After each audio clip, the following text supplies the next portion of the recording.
All right, folks, Russell Simmons and Tavis Smiley, two African-American men who are accused of sexual misconduct. They are saying enough is enough. They are going to fight back. And we've seen numerous stories, really, how this thing has just blown up since Harvey Weinstein was accused of rape and also sexual harassment. We've seen this thing now affect Charlie Rose, affect Matt Lauer, members of Congress. Congressman John Conyers has resigned. Senator Al Franken has resigned. But the question is, how do you fight back, and is it smart? Hip-hop mogul Russell Simmons, of course, he's been accused by 11 women of sexual misconduct, some including rape. He is now under investigation by the New York Police Department, where 7 women allege he sexually abused or raped them as far back as the 1980s. Now, Simmons denies all charges. Yesterday, TMZ obtained this picture of Simmons taking a lie detector test where he was asked about allegations made by model Kerry Clausen-Galigi, who claimed in 1991, when she was 17, Simmons forced her to perform oral sex on him. Simmons' lawyers say the results prove her allegations are false. Simmons also posted this message on his Instagram account using the hashtag #NotMe. In it, he writes, "Today, I begin to properly defend myself. I will prove without any doubt that I am innocent of all rape charges. Today, I will focus on the original sin, Kerry Clausen, the claim that created this insane pile-on of my hashtag Me Too." Stay tuned. We'll share information today and tomorrow. The case of Jenny Lumet. My intention is not to diminish the hashtag Me Too movement in any way, but instead hold my accusers accountable. Hashtag not me. Again, this is not a movement against or even in conjunction with hashtag Me Too. It's just a statement about my innocence. Yesterday, of course, we told you about PBS indefinitely suspending the distribution of Tavis Smiley's late night talk show host after allegations of sexual misconduct by female staffers, including engaging in sexual relationships with multiple subordinates. Now, retail giant Walmart, a sponsor of Smiley's show, as well as his upcoming touring theatrical show, says it has suspended its relationship with Smiley pending the outcome of the PBS investigation. Smiley has denied the charges in a Facebook video he posted yesterday. Here it is. I have never groped, inappropriately exposed myself, or coerced any colleague in the workplace ever in my 30-year career. PBS investigators refused to look at any of my documentation, refused to talk to any of my current staffers, refused to give me the names of any of my accusers, and refused to give me any semblance of due process. It is clear that this has gone too far, and I, for one, intend to fight back. It's time for a real conversation in this country about where the lines are, about how men and women can engage each other in the workplace. And I look forward to actively participating in that conversation. Also, the documentary director Morgan Spurlock, best known for the 2004 documentary Supersize Me, says he is stepping down from his production company, Warrior Poets, following his Twitter post yesterday confessing his own sexual misconduct over the years. In it, he writes, "As I sit around watching hero after hero, man after man, fall at the realization of their past indiscretions, I don't sit by and wonder who will be next. I wonder, when will they come for me?" You see, I've come to understand after months of these revelations that I am not some innocent bystander. I am also a part of the problem. Spurlock admits that he was accused of rape in college, settled a sexual harassment lawsuit, and has cheated on all of his romantic partners, including both of his wives. So the question is, does this strategy make sense? Joining us, Nicole Webb, founder of the NK Webb Group, a career and workplace coaching company. Also, our panel today is Kenneth McClendon, host of the Exceptional Conservative Show, Amber J. Phillips, co-host of the Black Joy Mixtape podcast, Brandon Cooper, chairman of the Prince George's County Republican Party. All right, so first and foremost, you look at this strategy from a crisis PR standpoint. You got Russell Simmons and Tavis Smiley fighting back. You had other folks who immediately apologized, said, "I'm sorry." What do you make of their position? Well, I would say, given that when allegations of sexual harassment are made against you, you wait until an investigation is conducted. So therefore, they probably are waiting to see what's going to come out of any facts that are gathered before they, basically conclude exactly how they want to move forward. Well, they're not waiting. And so you hear, and again, I mean, you look at some of the other statements out there, folks have not responded this way. What Simmons is doing is probably the far most aggressive, if you will. Harvey Weinstein, of course, he had his whole campaign ready to go after his accusers. And then when the New York Times dropped their story, then followed by the LA Times and others, I mean, that sort of strategy just imploded. What do you make of what Simmons is doing? Well, he's saying that he's not guilty. You know, he's not guilty of the allegations that's being made against him, so he's totally denying it.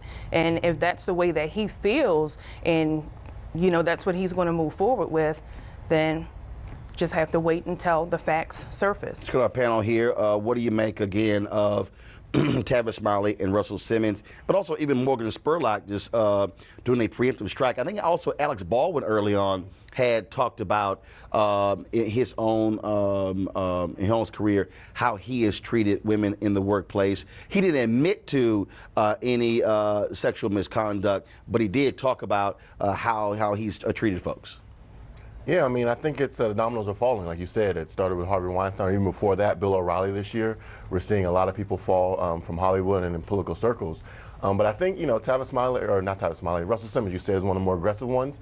You know, I think too soon to say if this strategy is going to work. I think when he deleted his Twitter, account earlier today or yesterday, kind of shows maybe his not me tweet may not have been the best public relations aspect of it as wise. And also the fact that the NYPD is actually doing an investigation of Russell Simmons. You don't see the police also doing investigations of a lot of other cases as well. So there may be something. Well, they are investigating allegations against Harvey Weinstein as well. Yeah, some people. I know, like Matt Lauer, when he resigned, it was kind of out the door, and that was the end of it. So we'll see. I mean, he is trying to remember, in the case of Matt Lauer, he was accused of sexual harassment. Russell Simmons has had accusations of rape against him. Amber? Yeah, I want to start by saying, first off, this conversation is triggering for a lot of the population who watches this show, which is Black women. So for those folks who have a hard time hearing conversations like this, there are hotlines like 1-800-656-HOPE for sexual assault survivors for you to call in. I also want to start by saying that for 1 in every Black woman who reports their rape, at least 15 Black women do not report theirs. 40% of Black women report coercive sexual contact by the time they are 18 years old. 60% of Black women experience sexual abuse by the time they are 18 years old. What Russell Simmons is doing is dangerous.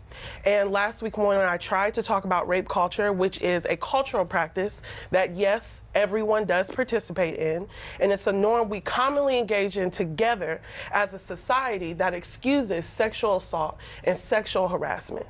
So it is a practice that otherwise tolerates sexual violence to people, specifically women. And it's often, more times than not, it looks like sexual assault, street harassment being excused, normalized, and otherwise treated like a joke. So when I came on here to speak as an expert on violence against Black women, and you responded the same way that Russell Simmons is responding with the not me situation, we are doing a disservice to the majority of the population, people we are supposed to care about as Black communicators. Actually, Amber, what you did is that's not what you did. And so I didn't respond with the not me. You said no, one second. You specifically said all men participate in rape culture. No, Amber, no, 1 second. Mm-hmm. I went back and played it again. Yeah. You first said all men have raped someone. That's first. Amber, 1 second. I want you to finish. Amber, 1 second. Mm-hmm. 1 second. Then you came back and then said rape culture. I was responding to that, and what I said it then, and I'll say it now. I have never raped anybody, and so I am. Amber, 1 second. Amber, 1 second. Because I don't want to finish my point. You finish your point. And when I'm saying it in this conversation, we can talk about all these particular issues here. But I am not going to say all men, because I know me. I don't speak for any other man. I know me. And what I'm saying here is, if that's the case, I am going to speak for me. Now you can make your point. However, when I talked about rape culture on this show from New Orleans, I was called in as an expert. You failed to do your journalistic duties in asking what is rape culture.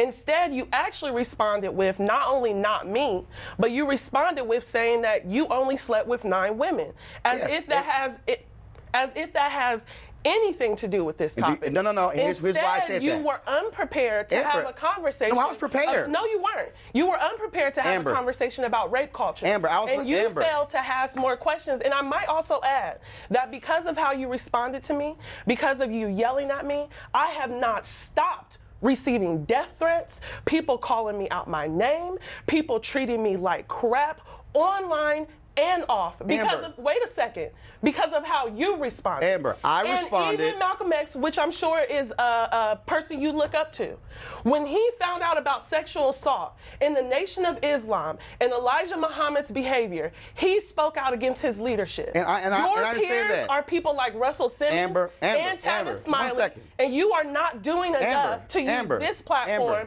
to speak up on behalf of black women. Amber, first and foremost, for anyone to suggest that I'm not doing enough when this when this is the lead story. When it was the lead story, you're also framing it in position. You haven't spoken to any of the survivors. Amber, again, I am asking the question. Their response, is that a smart strategy? Does it make sense? And we are discussing it. Now, again, you talking about in terms of your response. Amber, every day. First of all, I have been writing columns. I have been doing media since I was 14. I've been writing pieces since 17.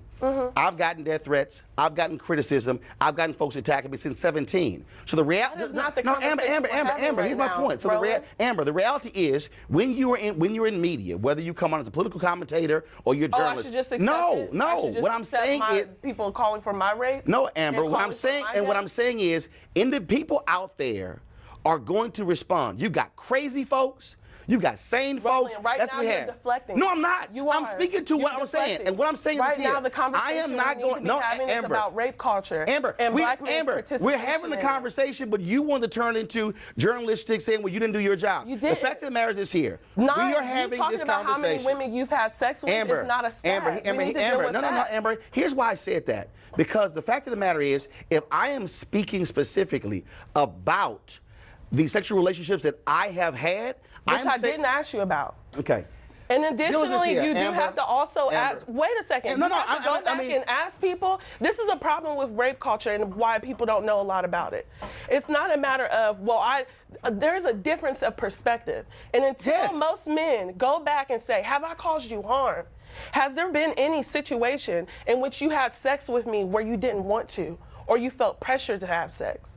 Are there times where I made you feel uncomfortable? Those are the questions that we need to have instead of whether or not Russell Simmons is making a good choice. He's honestly making a bad one. And that's why, and the reason we're having that conversation is to talk about what he is doing, to talk about the allegations, to talk about the response. And so if we don't have that conversation, it is a part of this. Because what you have in this case... So how are you going to hold these men, your peers, accountable? This is what we do. Are you actively saying what Russell Simmons and Tavis Smiley have done is wrong? Amber, we are having the conversation. I'm asking you right now. And that's the point of the conversation. I mean, if we don't have the conversation, but you say, well, it should be this.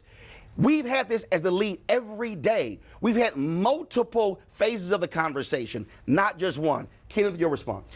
Well, on my show, we've been covering this for the past 3 weeks, virtually on a lead story basis. I generally disagree with the concept that we are in a rape culture and that every man is guilty of rape. I said participates in rape culture. That's what I said. Well, if you play it back, you'll see that you made the allegation. I'm clearing it up now, and I'm saying participates. Well, I can appreciate your clarification. So I will ask you to engage on that. Yeah, but Amber, wait a minute. Go ahead. I mean, you're clearing it up. Okay. But then you said it, but then you say you didn't say it. You got mad because I responded. There are too many black men, Clarence Thomas and others, who have had allegations brought against them that were true. Well, wait, how do we... See, wait a minute now. What's the under proof? The allegation made against him was not true. You're saying Anita Hill lied. And now you go on the public air and you say, are you saying Anita Hill lied? I'm telling you that the allegation was found unproven. Are you saying so in that particular case, if it's unproven, one second. Let me also say. I just need to say one other thing here. One second. In the last 24 hours, actually about 48 hours, former Vice President Joe Biden issued an apology to Anita Hill for those confirmation hearings. So that point simply needs to be made. Kenneth, make your point. Nicole, I'm coming back to you. My point is that this is the wrong place for us to make sideshow prosecutorial advancements against individuals on their character. We don't have that capability. We have to see the evidence that it's presented, and then judgments are made. Now, in the particular, only 3% of rapists actually ever see a day in court. Brandon, question for you, Brandon. Yeah. Brandon, do you believe that what Russell Simmons is doing is dangerous? No, I wouldn't jump to say it's dangerous. I think, again, let me say this. Ill-advised, it may not, again, all I'm saying is this. You're saying that, as Roland calling out Russell Simmons and Tavis Smiley, what they did that is wrong. I'm sorry. I don't know Russell. I don't know the women. We don't know. You just got to hear both sides of the story. No, I'm not saying both sides. What I'm saying is this. PBS and these private companies, Walmart, they can make decisions that they had to disconnect from these people. They've done that. But as far as coming, like he said, on the national, on a show, and declare that after really a couple of weeks of this reporting in newspapers that So all those women are liars. No, I'm not saying. I'm saying we're jumping to conclusion. 60% of black women experience rape and sexual assault before they are 18. So you're saying that they are liars. All I'm saying again is this: is to jump to conclusion that either they're liars. Are you saying that they are liars? I don't know. I can admit when I don't. Are you trying to say that women don't lie? One second. I don't know everything. Go ahead. Final comment. Allegations are, in fact, allegations. That's why you have investigations to conclude what the facts are.